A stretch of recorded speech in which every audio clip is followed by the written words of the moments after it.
Una alternativa de inversión interesante que existe en el mercado mexicano son las fibras.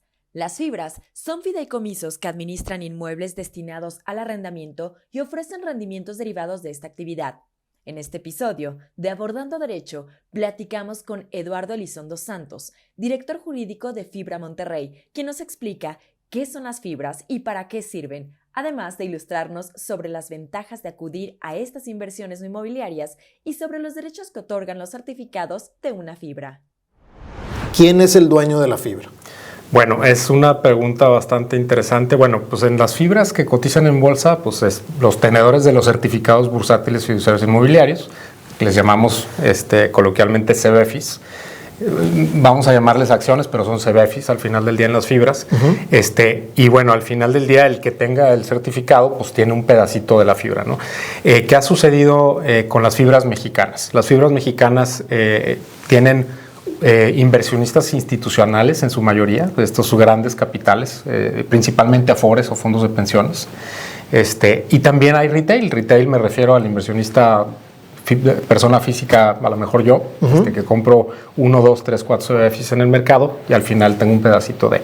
¿Qué es lo importante en eso que acabas de preguntar? Bueno, al final del día lo que cuenta es la toma de decisiones. ¿Quién toma las decisiones importantes? Bueno, pues los tenedores de los certificados, pero bueno, ¿quién tiene el control de esa toma de decisiones? Bueno, lo mejor, si me preguntas, sería que la fibra fuera realmente pública. ¿En qué sentido? Que no haya un grupo de control. ¿Qué tal? ¿Cómo están? Bienvenidos a un episodio más de nuestro podcast Abordando Derecho. El día de hoy tenemos a un invitado pues especial, es como de casa. Tenemos mucho tiempo de conocerlo, de trabajar con él. Él es Eduardo Elizondo. Eduardo es el director jurídico de Fibra Monterrey. Y bueno, pues siendo que el área donde él se desempeña y donde tiene vasta experiencia es justamente el de las fibras, ese es el tema que vamos a estar abordando con ustedes el día de hoy. Vamos a platicar un poquito qué son estos instrumentos, para qué sirven, en fin, una serie de cuestiones bien interesantes acerca de esta figura jurídica.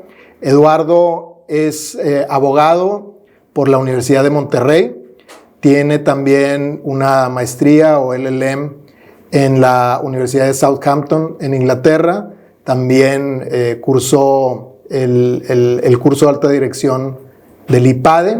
Y bueno, como les digo, tiene ya una experiencia de más de 20 años y donde pues ha transitado entre despachos jurídicos y como abogado de empresa. Y bueno, pues ya en años recientes, como les digo, ha estado al frente del área jurídica de Fibra Monterrey, así como otros roles que tiene dentro de la compañía y que pues ojalá podamos también platicar con él acerca de ello. Eduardo, bienvenido. Muchas gracias, Alejandro. Pues qué gusto estar con ustedes. Felicidades por el podcast. La verdad es que es una muy buena iniciativa y un buen auditorio, un buen espacio para intercambiar estas ideas que a todos nos nutren de diferentes temas. Muchas felicidades y un honor estar contigo y con ustedes, con tu equipo. Muchas gracias. No, pues como te digo, estamos bien contentos de que te hayas dado un espacio para estar aquí. Y bueno, pues si quieres, creo que conviene para ir entrando al tema, que nos expliques en términos muy generales qué es una fibra. Las fibras son, en términos generales, fideicomisos. Son fideicomisos y por sus siglas son fideicomisos de inversión en bienes raíces, por eso se llaman fibras. Son un vehículo de reciente creación, tienen 12 años funcionando o operando. Lo importante a destacar en las fibras es que estos fideicomisos públicos que cotizan en bolsa tienen que tener una vocación de construcción, desarrollo y administración de inmuebles que tengan como destino el arrendamiento. El arrendamiento o el recibir ingresos que provengan del arrendamiento. Eso es una regla, vamos a decir, de calificación. Si no tienen este carácter, digamos que no debieran estar calificadas como fibras. A grandes rasgos esto hacen. Ahora, como digo, cotizan en bolsa, adquieren inmuebles, estos inmuebles forman parte del fideicomiso, se administran, generan rentas y demás. Y ahorita vamos a ir desmenuzando esta operación, vamos a decirlo así. Sí, muchas gracias. Ahora, Te lanzo una pregunta así muy rápida. ¿Todos los fideicomisos de esta naturaleza cotizan en bolsa? Bueno, sí, hasta hace algunos años, y no recuerdo si el año era 2020, antes existían lo que se llamaban estas fibras privadas, ¿no? Las fibras privadas. La diferencia con las fibras públicas que cotizan en bolsa es que tenían una menor supervisión, una menor regulación, menores requisitos, menor transparencia, tenían más flexibilidad para decidir qué hacer y qué no hacer, a quién reportar, cómo reportar, si distribuían o no dividendos, por así decirlo. Las fibras son otro tipo de figura, digamos, estructuras muy reguladas, muy supervisadas, tienen que hacer reporteo trimestral, anual, tienen que celebrar ciertas asambleas, tienen que distribuir dividendos o en este caso distribuciones de efectivo al menos una vez al año de su resultado fiscal.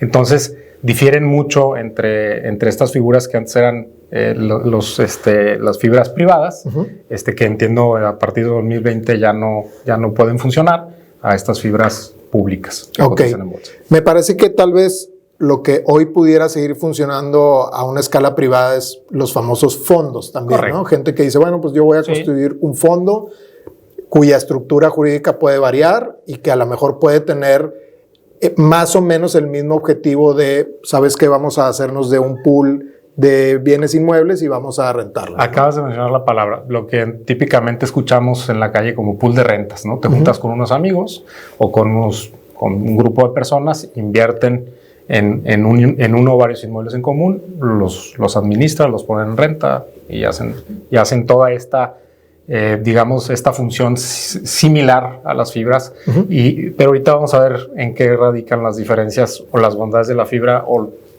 estas diferencias entre las dos figuras. Claro. Ahora, mencionabas que es una figura relativamente nueva, 12 años. Esto es en México, ¿no? Entonces, aquí lo que te quería preguntar, ¿esta es una figura importada de algún lado? ¿Ya existía en alguna otra jurisdicción? Sí. Bueno, primero como antecedente en México hubo un intento por crear estas, para que las fibras funcionaran desde el 2004. En 2004 hubo ciertas modificaciones en la regulación fiscal, intentando, digamos, darle espacio a estas figuras para democratizar la propiedad inmobiliaria en México. Pero no fue hasta 2011 cuando surge la primera fibra, y esto fue resultado de otras modificaciones que vinieron a robustecer, a mejorar, a flexibilizar este marco jurídico, y entonces nace Fibra 1, que fue la primera fibra en México y hoy por hoy la más grande en tamaño y en número de inmuebles y demás. Contestando a tu pregunta, sí, el antecedente de las fibras son las REITs en Estados Unidos, los Real Estate Investment Trusts.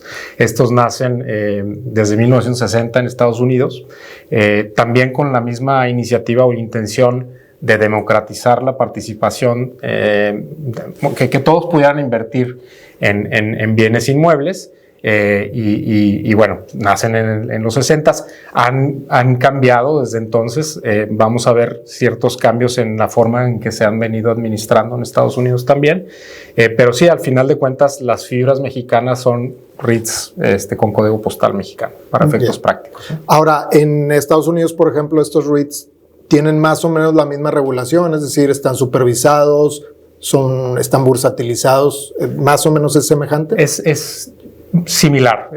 Hay ciertas distinciones. Por ejemplo, en materia de distribuciones de efectivo, pues el porcentaje de gente que tienen que distribuir es diferente. Sí hay cositas que varían, pero en términos generales son vehículos prácticamente es el mismo concepto. Es el mismo concepto.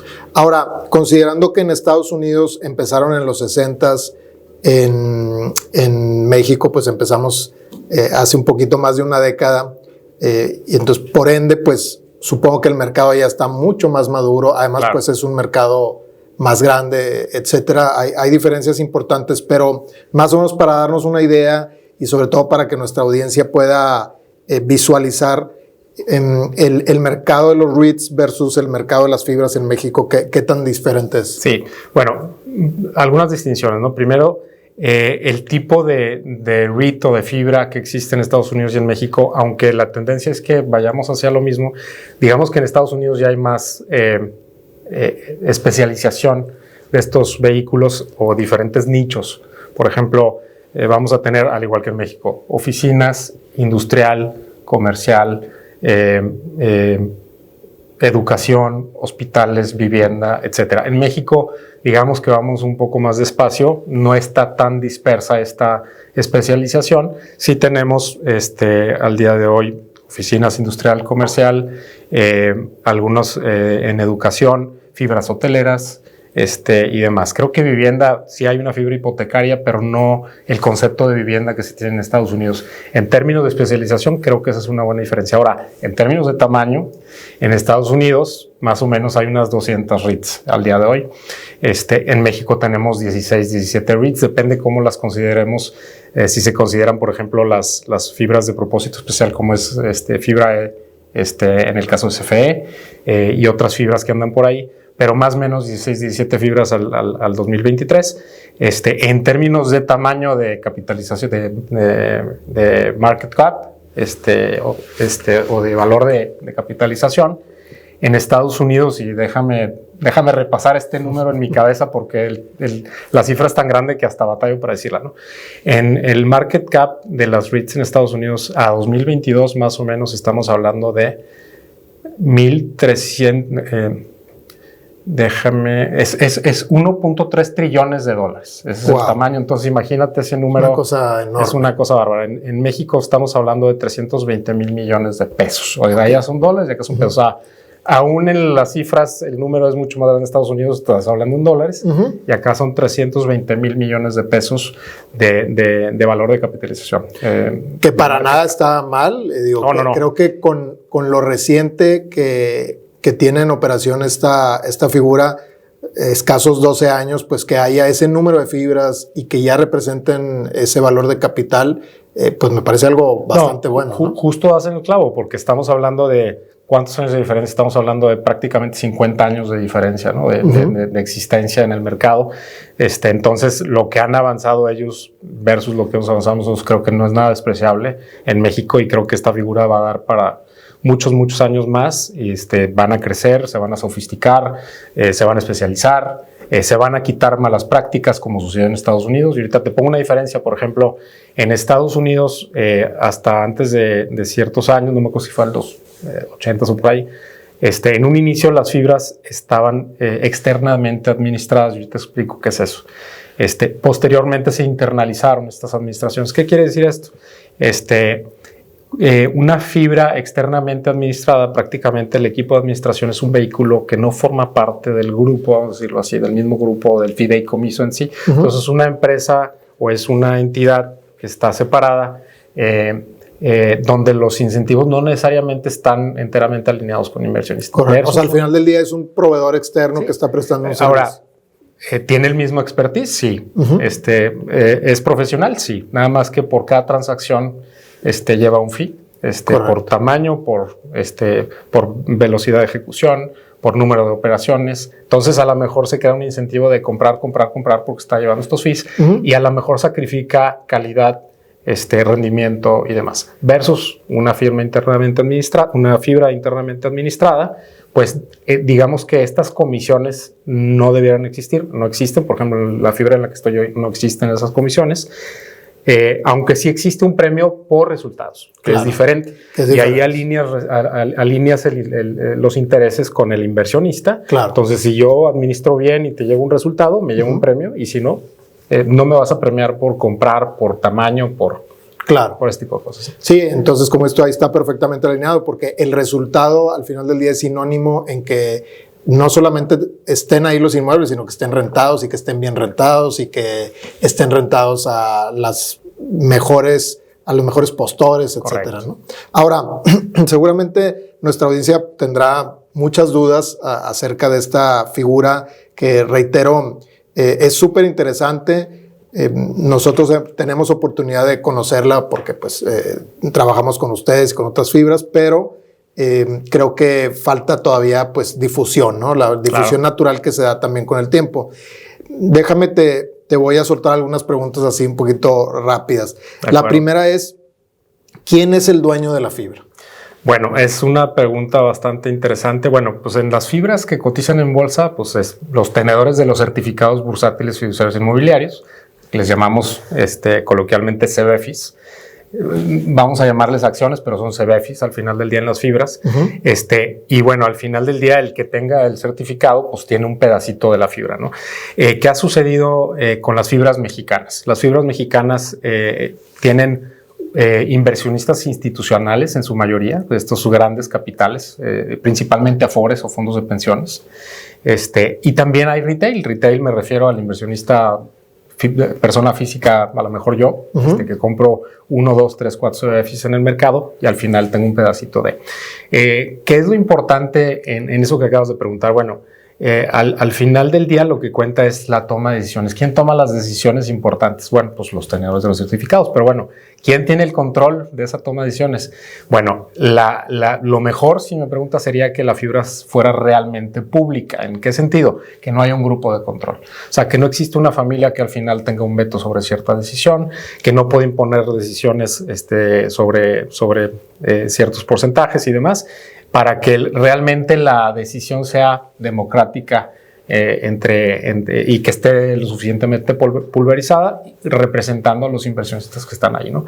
En el caso de la fibra en la que estoy yo, no existen grupos de control, por ejemplo. Entonces la toma de decisiones realmente es una fibra pública en toda la extensión de la palabra, ¿no? Claro, cada quien tiene una participación que va de la mano con su participación económica dentro de la fibra. Exactamente. Entonces yo al final del día podría tener 1, 5, 10, 100 mil, 400 mil CBFIs, yo sabré si ejerzo mi voto, pero al final del día tengo el derecho de ir a sentarme en la asamblea de accionistas y tomar decisiones. Ahora, eso nos lleva a otro comentario o a otra pregunta, es ¿qué tipo de decisiones puede tomar el inversionista? Bueno, como sería muy complicado el micromanaging, pues obviamente las decisiones que son de menor tamaño se quedan en manos del management, ¿no? De la administración. Hay otras decisiones que a lo mejor cuando estamos hablando de operaciones que excedan del 5% del valor del patrimonio, pero menos del 20% del valor del patrimonio de la fibra, el comité técnico tiene que sancionar estas decisiones. Okay. O cuando se trata de partes relacionadas, también el comité técnico y el comité de prácticas tienen que tomar estas decisiones. Y perdona ahí, pero el comité técnico, también un poquito en beneficio de nuestra audiencia, sería el equivalente más o menos a un consejo de administración, 100%. ¿No? Hay ciertos asientos, correcto. Cada quien o cada X porcentaje puede designar a un correcto. Miembro de este comité, y este comité es el que, digamos, opera. Es correcto, es el board, es el consejo de administración en las sociedades anónimas o las APIs o las APS o todo este tipo de vehículos. Los tenedores que tengan, es la regla de dedo, es los tenedores que tengan el 10% o más de los asientos y pueden a lo mejor unir su participación con otro tenedor, tienen derecho a designar a un miembro en el consejo o en este caso en el comité técnico. Se llama comité técnico porque está en el seno del fideicomiso. Claro. Y así está regulado, ¿no? Así es. Pero al final del día es el consejo. Por regulación en las fibras, los consejos de administración o los comités técnicos tienen que tener un porcentaje mínimo de independencia, buscando que al menos un pequeño grupo de estos consejeros estén libres de conflicto de interés. Sí, sea absolutamente independiente, profesional. Profesional para que no esté sesgada su decisión, ¿no? Correcto. Entre más elevado sea este porcentaje, pues menor. Hay algunos tenedores que se reservan el derecho a designar y dejan que la administración vaya sugiriendo y se apruebe en asamblea esta integración del consejo. Depende de qué tan bien se ha llevado la administración o no, pues entonces el tenedor, sobre todo el institucional, meterá la mano o dejará que la administración siga nombrando a estos miembros del comité técnico. Ahora, Eduardo, de manera así muy coloquial, si yo tengo uno de estos certificados, indirectamente pues soy dueño de una partecita de todos estos inmuebles, ¿no? O sea, al final del día, todos los inmuebles que se adquieren están dentro del patrimonio del fideicomiso. Por ende, si yo soy tenedor de alguno de estos certificados, indirectamente tengo ahí una partecita, sí. Y por ende tengo también el derecho a estar percibiendo de las rentas que se generen con motivo del arrendamiento de esos inmuebles. Entonces, algo creo que es importante para el público en general es saber que al tener este certificado, pues se te generan varios derechos, ¿no? Desde luego, recibir estas distribuciones de efectivo, a las que hace referencia que ese sería el equivalente a un dividendo en una empresa, y otros derechos que vienen asociados, ¿no? Sí, como correcto. designaciones, como al final del día, pues si un día se llegara a liquidar el patrimonio de ese fideicomiso, pues de la venta de esos inmuebles me tocará la parte que me corresponde. Sí, digo, y ahí se abre una tonelada de temas, ¿no? Y ahorita podemos entrar un poquito en esta distinción de qué distingue a una inversión tradicional en una casa, vamos a decirlo así, o invertir en una fibra.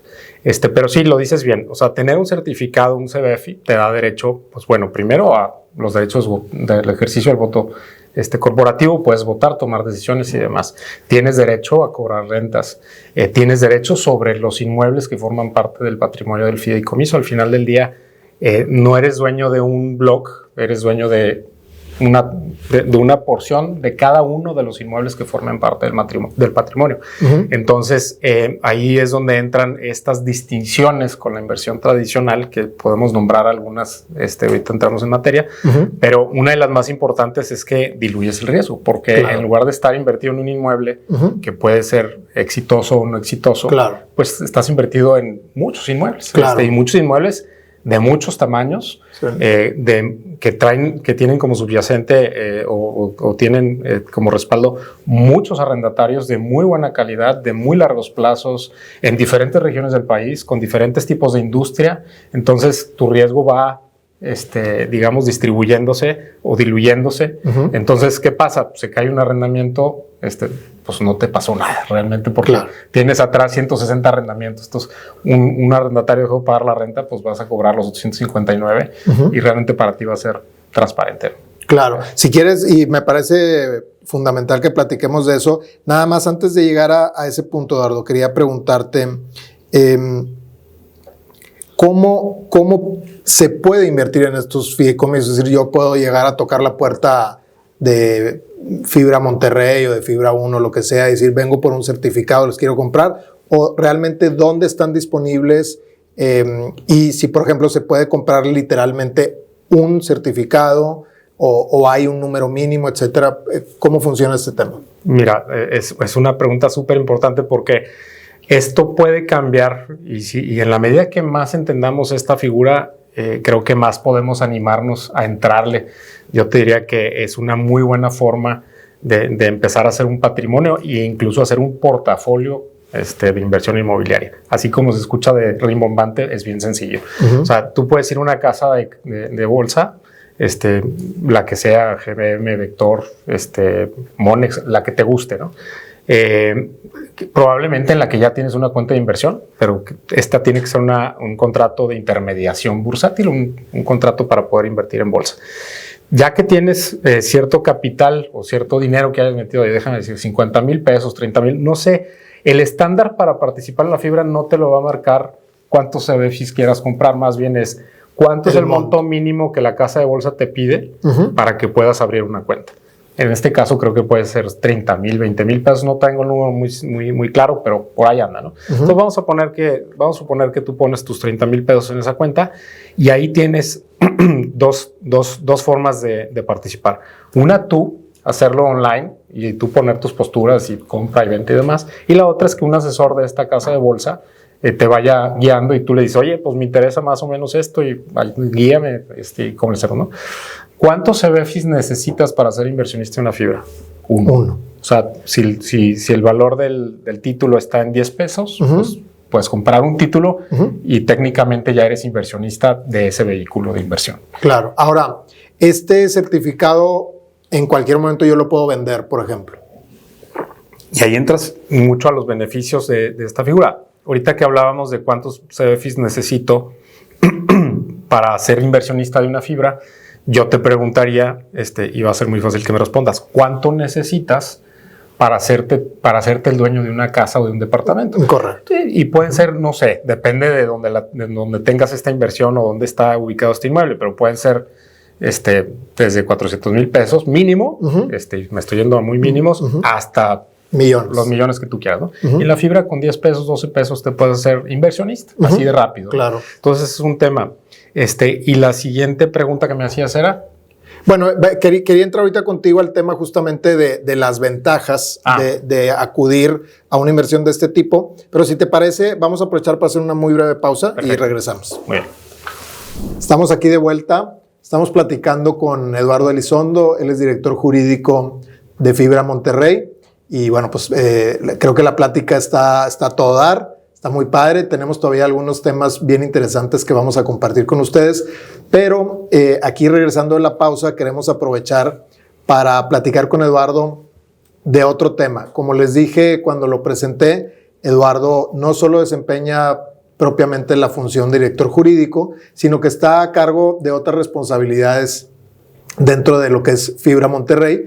Entonces, pues quisiéramos que Eduardo nos platicara un poquito al respecto. Eduardo, sabemos que dentro de los objetivos trazados por la Fibra, por la organización, pues está este tema de ESG y bueno, pues tú estás justamente al frente de este esfuerzo, entonces platícanos cómo ha sido y en términos muy generales hacia dónde van. Muchas gracias, Alejandro. Sí, bueno, Fibra Monterrey tiene un equipo, un management y un equipo directivo y colaboradores que somos, digamos, multifuncionales y cada uno es muy bueno en lo que hace. En el caso mío, en mi caso, hace algunos años identificamos que en Fibra Monterrey no se estaba atendiendo el tema de ESG o de ASG y lo veíamos como un tema que ya venía, ya existía en otras jurisdicciones, en México todavía no sonaba y entonces cuando lo comentábamos primero, pues, ¿qué es eso, no? Entonces fue un tema de autoconvencimiento en la organización, tanto al más alto nivel, de que el tema de ambiental, social y gobernanza era algo indispensable de gestionar y tomé la responsabilidad junto con otros colaboradores de la empresa para liderar ese esfuerzo inicial, llamémoslo inicial porque luego ahora tengo otros magos que hacen esto mucho mejor que yo en la parte específica, ¿no? Pero tomé la responsabilidad de liderar esa posición y hace algunos años se creó esta nueva área de sustentabilidad en Fibra Monterrey y fuimos avanzando, pues si comparamos con los años de forma muy importante desde 2019 para acá. Ahorita tenemos ya estamos en el radar y referentes en algunos indicadores en materia de ASG. Ya tenemos un área con personal dedicado 24/7 a esto. Un comercial aquí para Pepe Romero, que hace magia en sustentabilidad en mi equipo. La verdad es que muy bien, estamos logrando muy buenas cosas. Estamos contestando cuestionario de sustentabilidad, el CSA de S&P, año con año. Esto nos arroja ciertos rankings. Ya nos adherimos al Pacto Mundial, ya nos adherimos a Science Based Targets, ya nos adherimos al PRI, que es Principles for Responsible Investment. Ya estamos gestionando los temas ambientales adecuadamente, ya tenemos un sembrado de más de 3,200 metros cuadrados de paneles solares. Ya cambiamos luminarias, ya metimos equipos eficientes en temas energéticos. En fin, traemos una bola de iniciativas echadas a andar y vamos avanzando año con año en esto y creemos que al final del día vamos a ser un referente, no solamente entre las fibras, que en ciertos renglones ya lo somos en ASG entre las fibras, pero yo creo que a nivel emisoras vamos a ser un buen referente.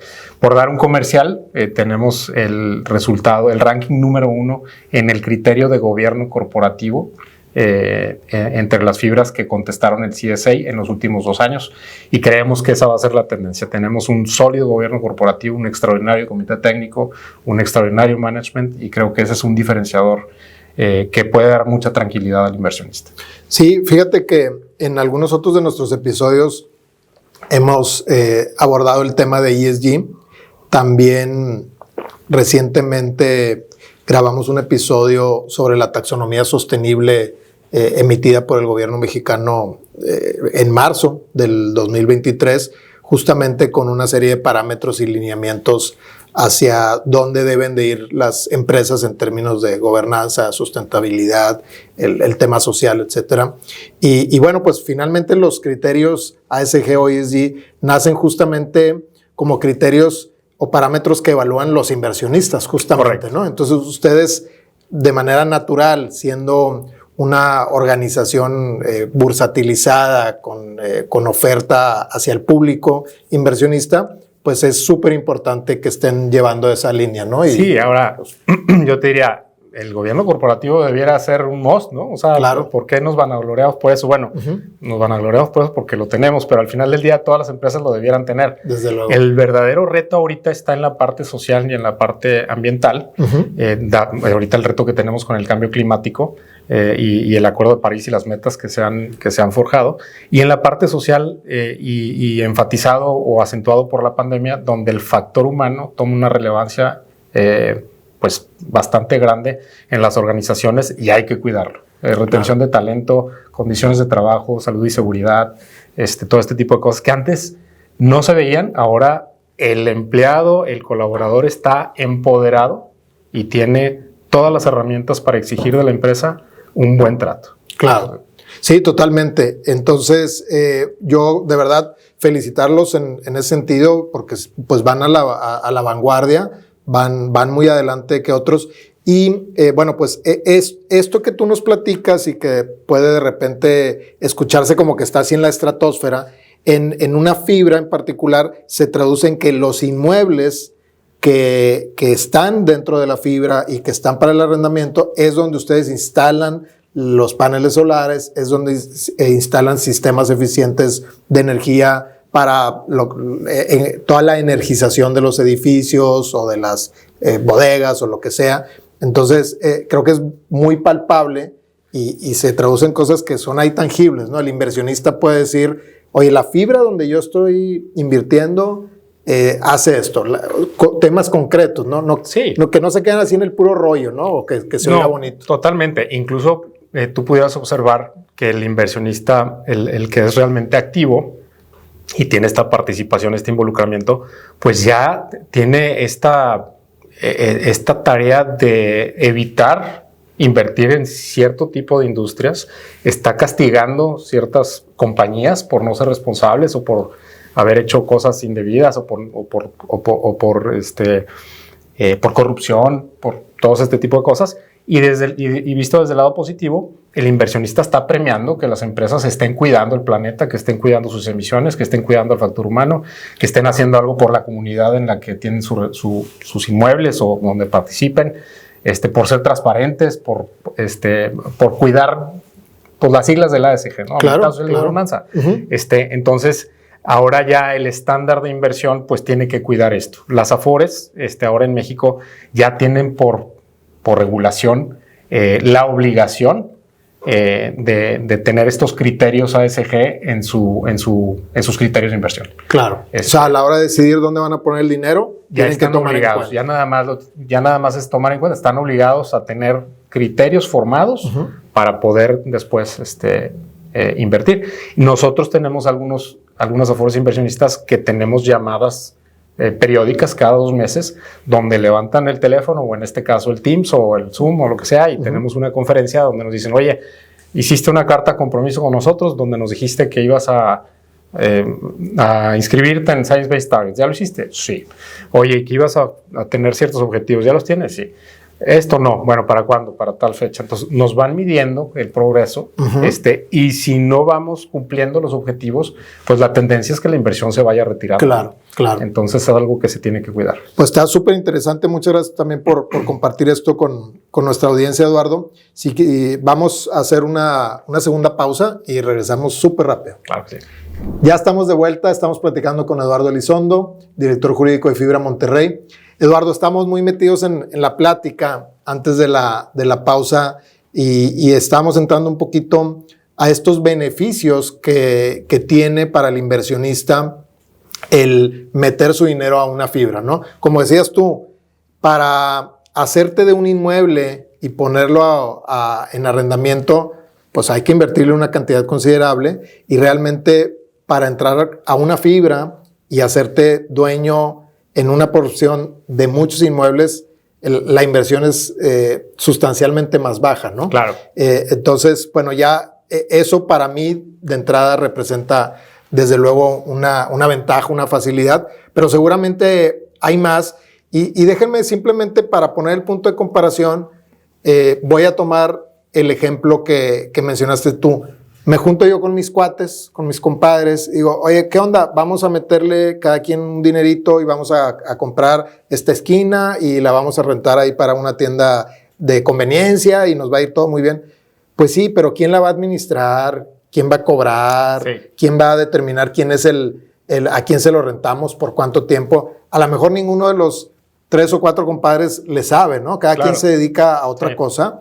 Entonces, pues creo que algo que traen las fibras claramente es este tema de profesionalización, de que, bueno, tú puedes ser un inversionista, vamos a decir así, pasivo, en el sentido de que, bueno, tengo mi dinero y se lo estoy entregando a unos verdaderos expertos y que además están súper regulados por la autoridad, ¿no? Sí, mira, digo, hay muchos temas o muchos puntos importantes a destacar, pero vamos a arrancar desde el ejemplo que estás dando, ¿no? Y en este pool de amigos que dices, bueno, primero pónganse de acuerdo, que es un punto de partida importante. ¿Lo van a poner en papel? ¿No lo van a poner en papel? ¿Cuáles son las reglas entre ustedes? Ese es un punto muy importante. Ahora, saquen el dinero de verdad, o sea, júntenlo, reúnanlo, que ya está el capital, ok, vamos a invertir, escojan el inmueble, vamos a suponer que lo hacen. Vamos a elegir al notario, vamos a pagar impuestos, seguramente en el mejor de los casos alguno de los amigos es abogado, no tiene tema, pero si no, pues tienes que redactar el contrato de arrendamiento, el propio contrato de compraventa, tienes que redactarlo, ahí son gastos notariales, gastos de abogado. Oye, escoge un buen arrendatario. ¿Le vas a pedir aval? ¿Sí o no? Pues yo creo que sí, le vas a pedir aval. Entonces, otro tema adicional. ¿Quién te va a llevar la contabilidad y el pago de impuestos? Pues lo vas a tener que hacer tú también. ¿Quién le va a ir a cobrar? Pues también lo vas a tener que hacer tú. Hoy necesito dinero. ¿Puedo ir mañana a vender mi casa? Pues no vas a poder. Te vas a tardar 1 año, 6 meses, no lo sé. Yo creo que todo... bueno, y el punto de partida, ¿no? El fee de entrada, pues es el monto de la inversión. Sí, digamos, el ticket es más alto. ¿Cuánto tiempo te vas a tardar en convertirte en inversionista de esta casa, de este pool de rentas? Pues no sé, 6 meses, 1 año. No sé tú. ¿Cuánto tiempo te toma en ser inversionista de una fibra? 1 día, 2. Sí.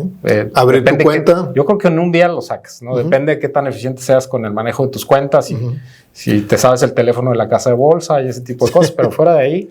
Ponle tú que ahorita, y porque yo lo traigo fresco de una inversión reciente, pues cada vez también ya las casas de bolsa te piden más cosas. Puede ser compliance, el know your customer. Sí, el tema es un tema de papeleo, pero es una cuestión de días. Vamos a ponerle 1 semana. Si vamos a exagerar y es 1 semana. Ahora, ¿cuál es tu fee de entrada?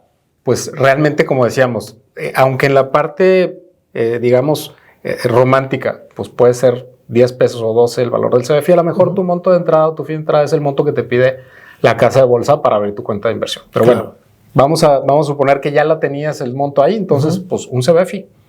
Un CBFI que vale 10, 15, 12, 20, 60 pesos, no lo sé, todos están abajo de 100 pesos ahorita, los CBFIs de las fibras. Entonces, de la noche a la mañana te puedes hacer inversionista y vas a poner ese dinero que va a estar diversificado en una serie de inmuebles. La administración profesional, pues la fibra va a hacer todo por ti. La fibra va a cobrar, la fibra va a mantener el inmueble, la fibra va a proteger el patrimonio en caso de que el arrendatario no pague. La fibra va a redactar los contratos de arrendamiento, se va a encargar del notario, todo lo va a hacer la fibra. Tú no tienes que hacer absolutamente nada. Liquidez inmediata. Al día siguiente puedes salir al mercado y vender tus títulos. O sea, entre más bursatilidad tenga el título en el que estés invertido, dependiendo del vehículo o de la fibra, pues más rápido, pero por lo general son bastante líquidos. El flujo es predecible. Como te decía, las fibras por regulación tienen que distribuir el resultado fiscal al menos 1 vez al año. El 95% del resultado fiscal o de la utilidad fiscal. Y 1 vez al año, pues no suena tan atractivo porque el que quiere participar de rentas, pues quiere ver su paguito mensual, ¿no? Correcto. O trimestral o lo que sea. Muchas de las fibras distribuyen trimestralmente, es decir, en forma más rápida de lo que te exige la regulación. Esto por costumbre. En el caso de algunas, como en la que yo estoy, distribuimos mensualmente. ¿Por qué? Pues porque creemos que es importante para el inversionista sentirse que tiene esta renta, ¿no? Este esta retorno renta mensual, sí. como si tuvieras una casa. Y pues, ¿cuándo cobro la renta? Mensualmente. Pues, claro. Este es tu flujito para que hagas lo que tengas que hacer con ese rendimiento. Oye, ¿lo reinviertes o no? Bueno, ya esa es otra cosa, ¿no? Pero vas a tener certeza a perpetuidad, llamémosle a perpetuidad. ¿Por qué a perpetuidad y no 5 o 10 años de la vigencia de un arrendamiento de esta fibra? Bueno, pues porque tiene muchos arrendamientos. Inmuebles, ¿sí? Entonces, y los va renovando y claro, van saliendo unos y entran otros. Entonces, al final del día, si tú mantienes un portafolio de inversión en fibras, pues la intención es que estés cobrando rentas de por vida. Son distribuciones de efectivo, pero de por vida. Claro, entonces, que es lo que tú mencionabas en otro momento de nuestra charla, donde decías, pues si el inmueble se te desocupó, tú sigues, o sea, en el caso del pool de amigos que tienen un inmueble, pues a llorar todos, ¿verdad? Todos. Y ahí ponle un agregado. Si se les ocurrió sacar una hipoteca para pagar esa inversión, pues tú vas a tener que seguirle pagando al banco independientemente de que el inmueble esté rentado. Totalmente. Entonces, pues es un peso, digamos. ¿Y cuánto tiempo esperas en el año o en un periodo de 2 años que típicamente dura un arrendamiento de un departamento que realmente lo tenga rentado? Yo creo que el downtime razonable sería al menos esperar que un mes del año, yo creo que más, pero al menos un mes del año va a estar desocupado. Y en ese mes vas a tener que pagarle al banco también, ¿no? Claro. Las fibras, pues no tienes ese tema porque tú estás invertido en muchos inmuebles, ¿no? Sí, la diversificación del riesgo creo que es clave. Ahora, el otro cuestionamiento que yo tengo es, para adquirir nuevos inmuebles, la fibra, pues obviamente constantemente tiene un número determinado de certificados que están en el mercado. Esos certificados que están en manos ya del público inversionista, pues tienen este factor de, como dices tú, de comercialización, se mueven, etcétera, pero se mueven entre los propios inversionistas, ¿no? Por otro lado, pues las rentas están generando unos ingresos. ¿El total de la renta se distribuye o, por ejemplo, oye, ¿sabes qué? Para seguir adquiriendo inmuebles vamos a hacer cierta reserva o, por ejemplo, a veces acuden a financiamiento externo que luego pues hay que servir esa deuda? Claro. Mira, es un revueltito de temas, pero lo vamos platicando. ¿Cómo funciona o cómo opera más o menos? Pues las fibras reciben ingresos por rentas. A esos ingresos por rentas tiene que cubrir o tiene que restarle los costos de operación, que son predial, seguros y mantenimiento. Eso es así de entrada, los costos operativos.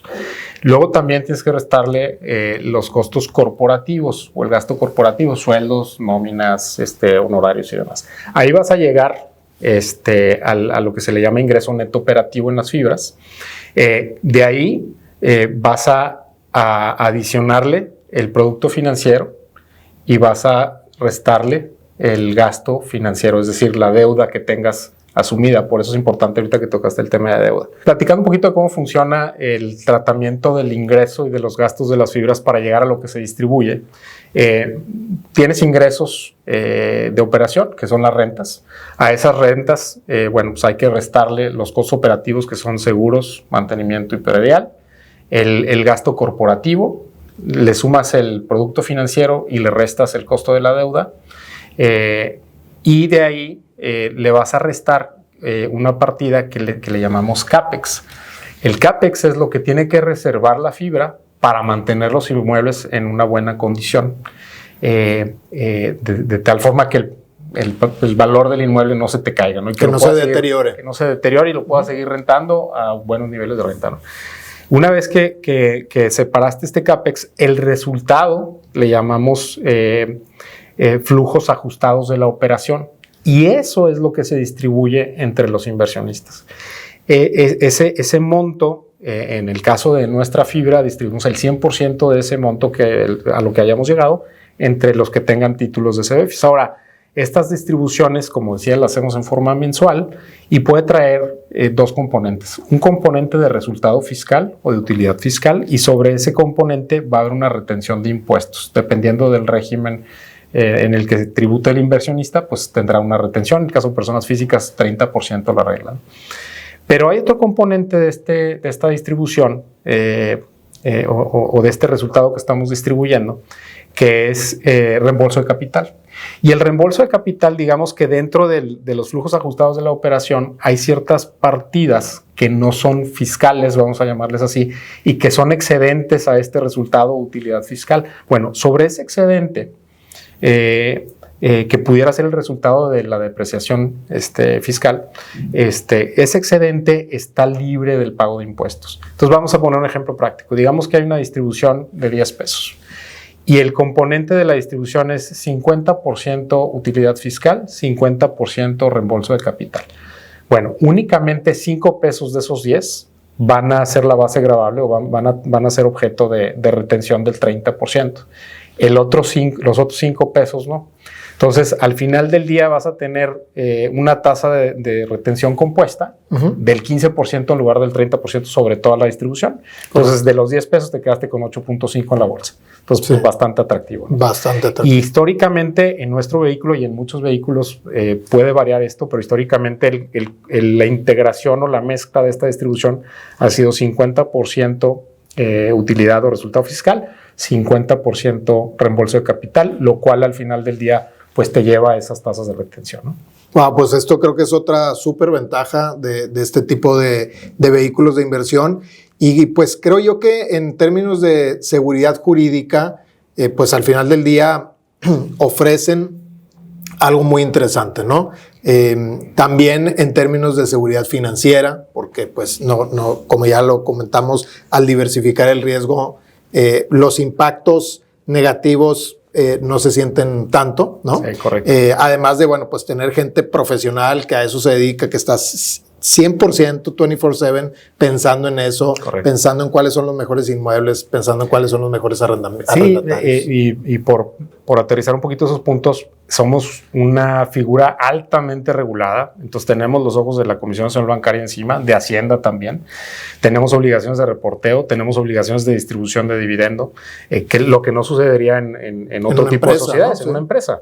Entonces, acá no hay con que si quiero o no distribuir, tengo que distribuir. Sí. Ahora, otro tipo de cosas, por ejemplo, oye, en materia de herencia, que no soy especialista en ese tema, pero a ver, déjale una casa a 2 hijos, ¿cómo le haces, no? Y entras en este tipo de cosas, ¿no? Claro. Acá tienes 10 CBFs por 5 y 5, ¿no? Sí. Es cómodamente. Es más fácil, es correcto. Admite una cómoda división. Cómoda división, ¿no? O sea, entonces te lleva a muchos beneficios muy prácticos, que al final del día hacen la figura muy atractiva, muy accesible, muy fácil de entrar y salir, y la administración profesional, como dices tú, entre más profesionalización alcanza, es decir, entre más expertise vaya agarrando, se generan economías de escala. Yo puedo seguir administrando más inmuebles o adquirir más inmuebles y administrarlos sin necesariamente crecer mi staff o el grupo de colaboradores que administran. Entonces, la administración y los costos se vuelven mucho más eficientes, lo cual se traduce en mayor beneficio al inversionista. Totalmente. Entonces, qué bueno que tocas ese punto. Pues sí, ya tienes más ingreso porque tienes un mayor volumen de inmuebles con el mismo costo que tenías. Correcto. Cuando tenías menos inmuebles. Así Ahora, Eduardo, para cerrar nuestra charla y salvo que quieras tú que comentemos algún otro tema, mencionabas al principio que las fibras pues tienen cierta tendencia como a la especialización, ¿no? Correcto. Mencionabas que hay, por ejemplo, fibra hotelera. Bueno, pues esa se dedica exclusivamente a arrendar inmuebles con ese destino hotelero. Correcto. Mencionaste a la fibra E, que no sé, asumo que se dedica a rentar. Son las fibras de infraestructura. De infraestructura. En este caso CFE, creo que no conozco bien el vehículo, pero lo que entiendo es que otorguen arrendamiento a la infraestructura de transmisión de energía y eso es esa es su especialización. Claro. Pero tiene un tratamiento distinto a las fibras tradicionales, lo cual no quisiera entrar en ese detalle, pero existe. Pero como fibra es fibra. Así es. En el caso, por ejemplo, de Fibra Monterrey, ¿ustedes más o menos en qué áreas se mueven? Claro, en un inicio teníamos una vocación 50% oficinas e industrial. Esta integración o esta mezcla se ha ido moviendo. Ahorita estamos mucho más hacia la parte industrial. Estamos cerca del 80% de inmuebles industriales y cerca del 20% en oficinas. Tenemos un pequeño componente comercial, pero ese componente comercial realmente es por embonar o por poner en un cajoncito ciertos amenities que venían en los parques industriales, locales, etcétera, o algunas agencias de automóviles que tenemos que las tenemos que clasificar como comercial. Pero realmente estamos más en la parte industrial y eso al día de hoy nos genera una tremenda oportunidad y ventaja porque ya conoces el efecto del nearshoring y la reubicación de las cadenas de suministro, nos pone a nosotros en un momento muy interesante.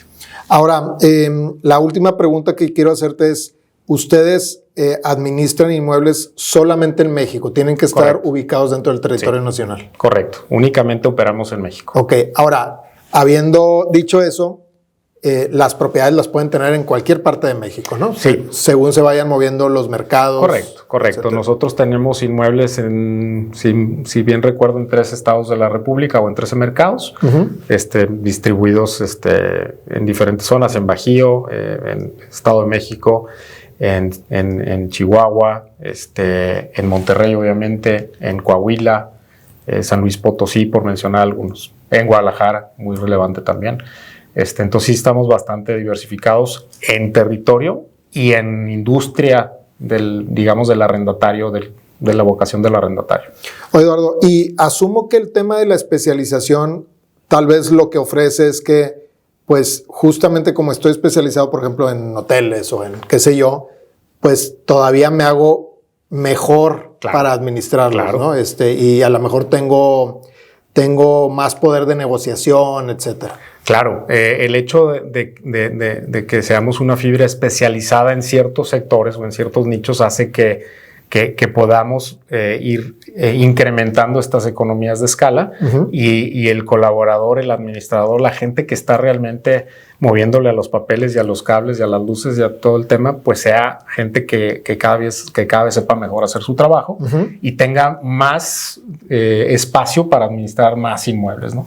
Entonces eso se traduce en una ventaja al final en costos operativos y corporativos del vehículo, lo que se traduce en rendimiento para el inversionista. Pues Eduardo, muchas gracias. De verdad, bien interesante. Creo que pues se deben de haber quedado muchas dudas por ahí para nuestra audiencia.